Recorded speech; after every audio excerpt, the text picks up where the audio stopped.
사도 바울은 고린도전서 오늘 12장에서 성령의 은사에 대해서 우리에게 이렇게 집중적으로 설명하고 있습니다.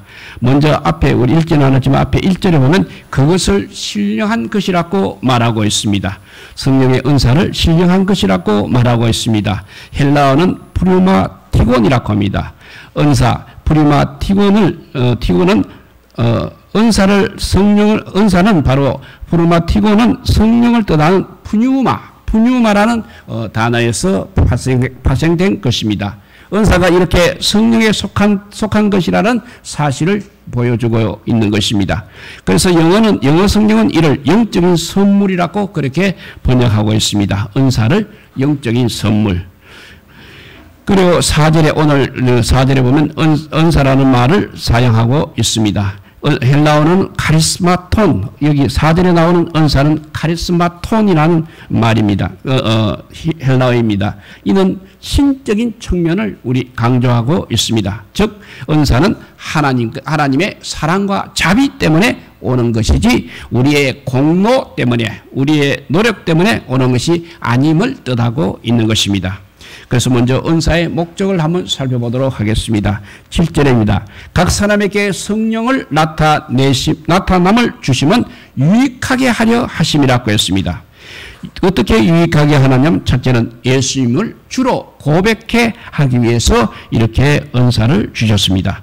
모든 은사는 그래서 예수님을 구세주로 알고 고백하도록 하기 위해서 하나님께서 주신 선물인 것입니다.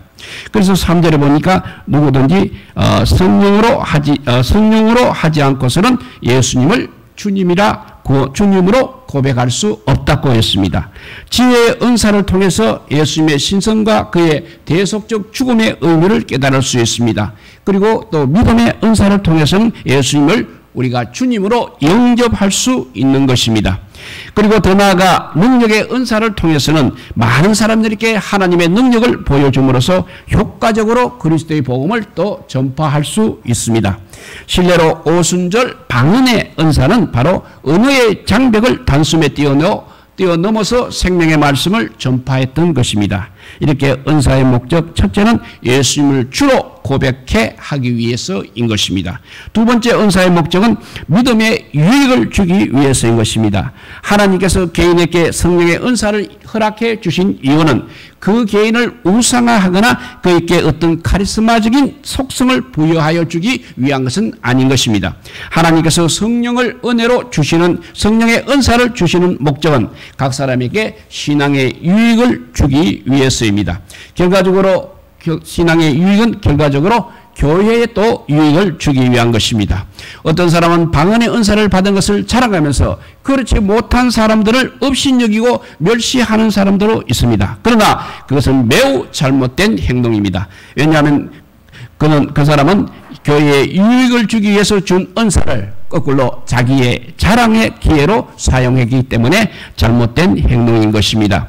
성령의 은사는 하나님께서 맡겨주신 직분을 감당할 수 있게 해주는 것입니다.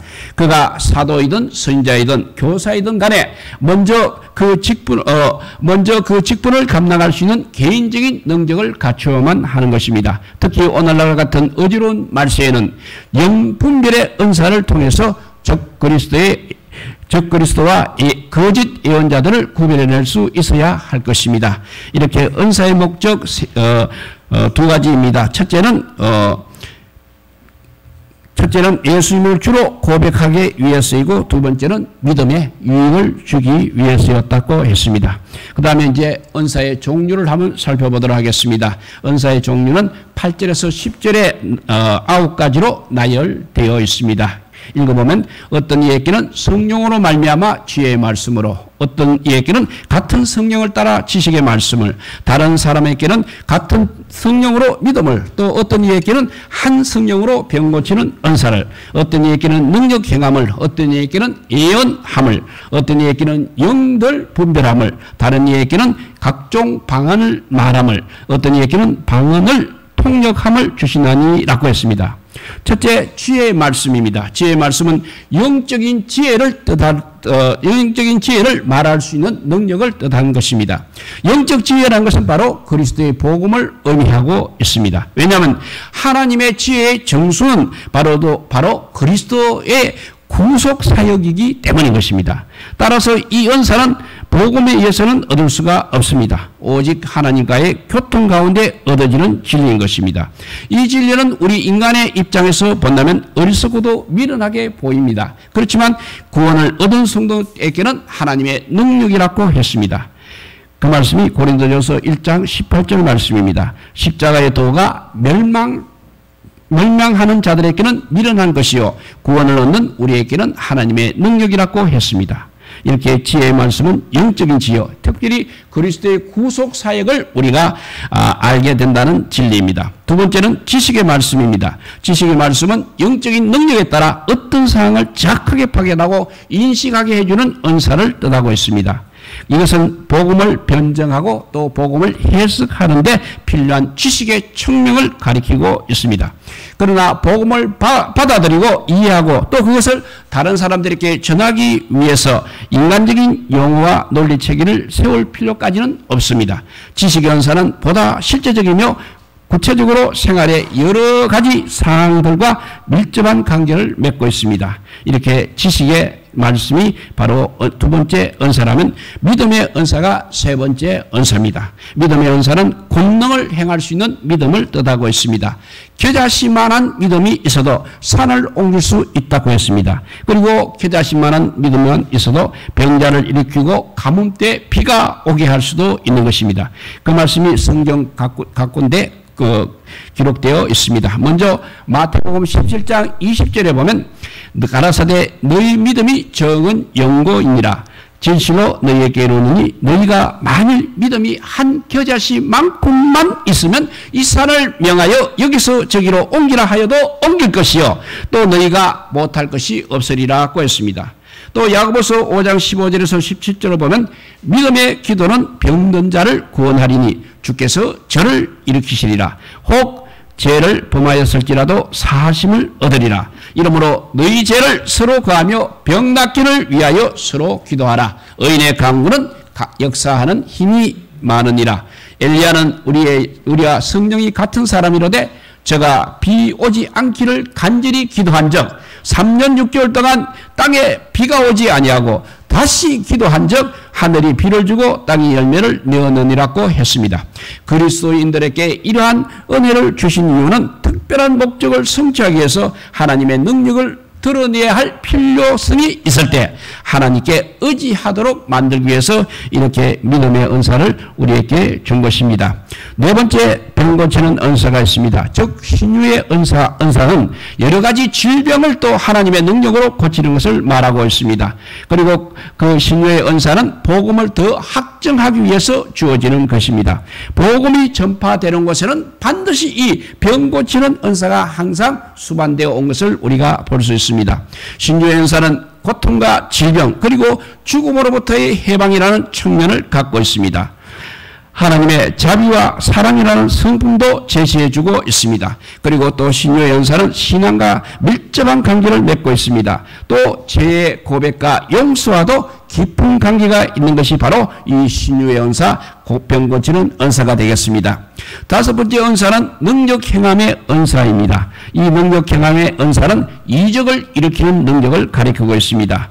칼빈은 이 은사가 마귀를 대적하고 위선자를 축출할 수 있는 능력이라고 말했습니다. 예를 들자면 예수님께서 마귀를 쫓아내는 일, 바울이 복음 전파를 방해한 박수 엘루마의 눈을 멀게 한 일, 그리고 베드로가 범죄한 아나니와 삽비라를 축출한 일 등입니다. 이 은사는 오늘날 선교 현장에서 흔히 일어나는 일들인 것입니다. 왜냐하면 복음의 방해 요소를 제거하고 어리석은 사람들을 깨우쳐주기 위해서 하나님의 능력을 반드시 보여주어야 하기 때문인 것입니다.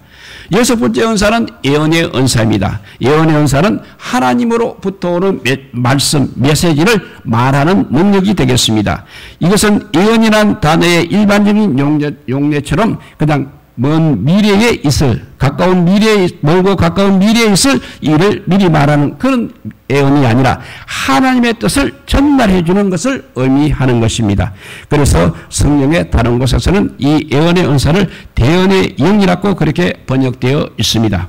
계시록 19장 10절에 보면 내가 그 발 앞에 엎드려 경배하려니 그가 나더러 말하기를 나는 너와 및 예수의 증거를 받은 내 형제들과 같이 된 종이니 상가 그리하지 말고 오직 하나님께 경배하라. 예수의 증거는 대언의 영이라 하더라고 했습니다.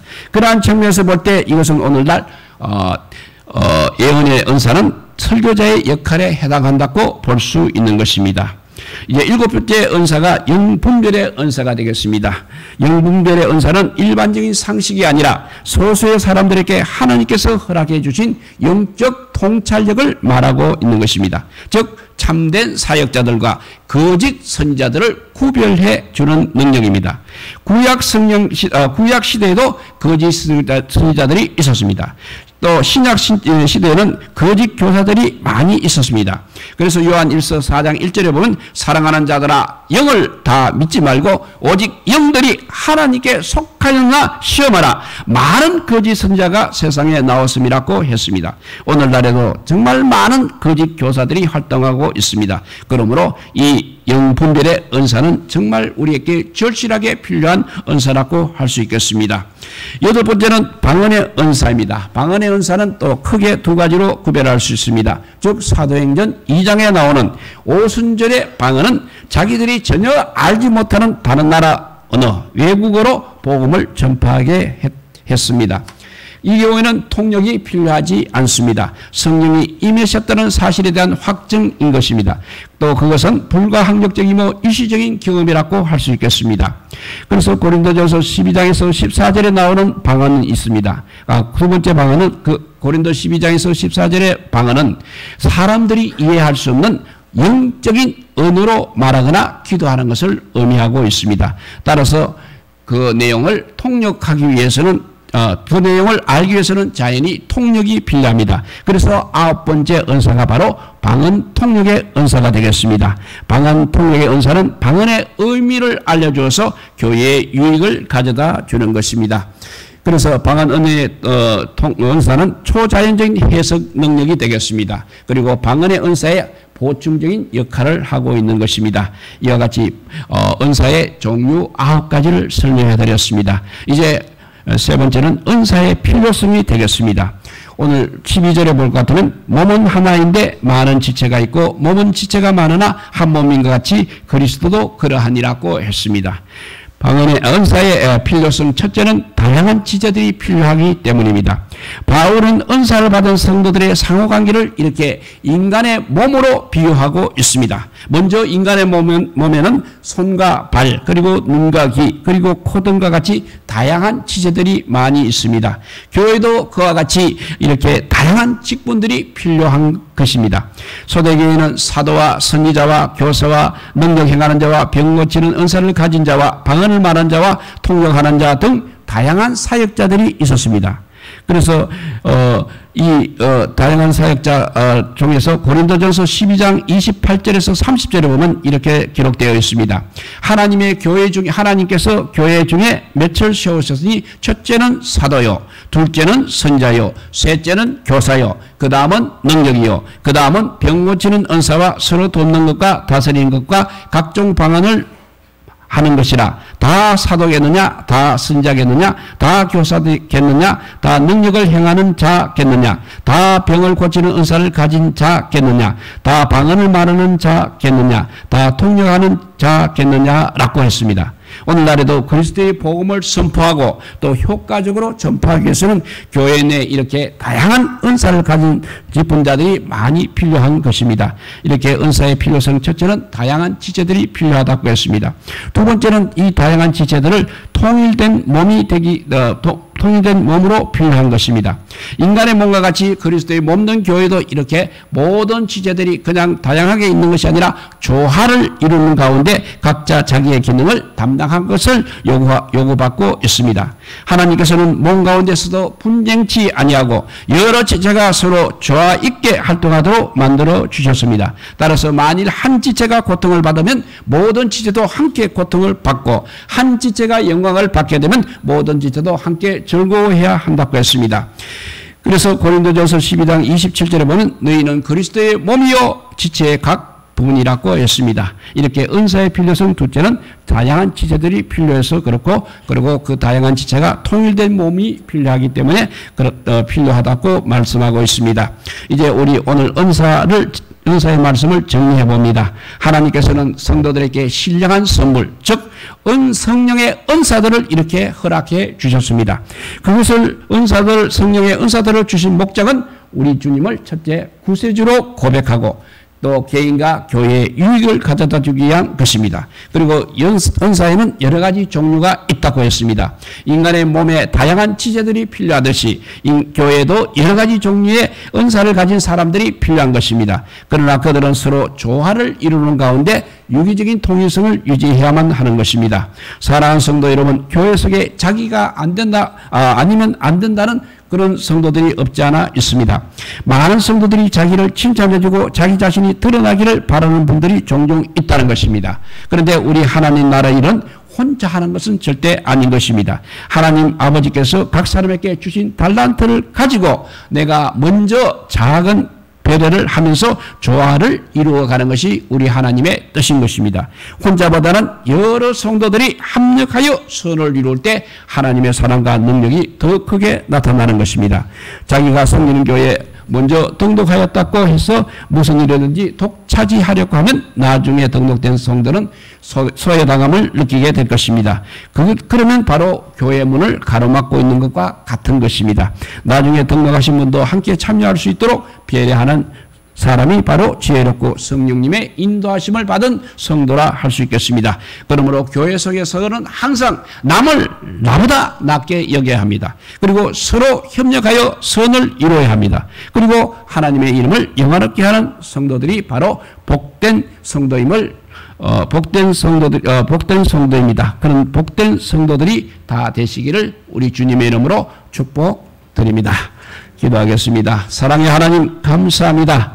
아버지께서 우리에게 믿음을 허락하여 주시는 애 감사합니다. 주님을 구세주로 우리 하나님으로 고백하게 하여 주시니 주여 감사합니다. 그렇게 고백한 사람들이 모여서 이렇게 예배를 보며 교회 생활을 하고 있습니다.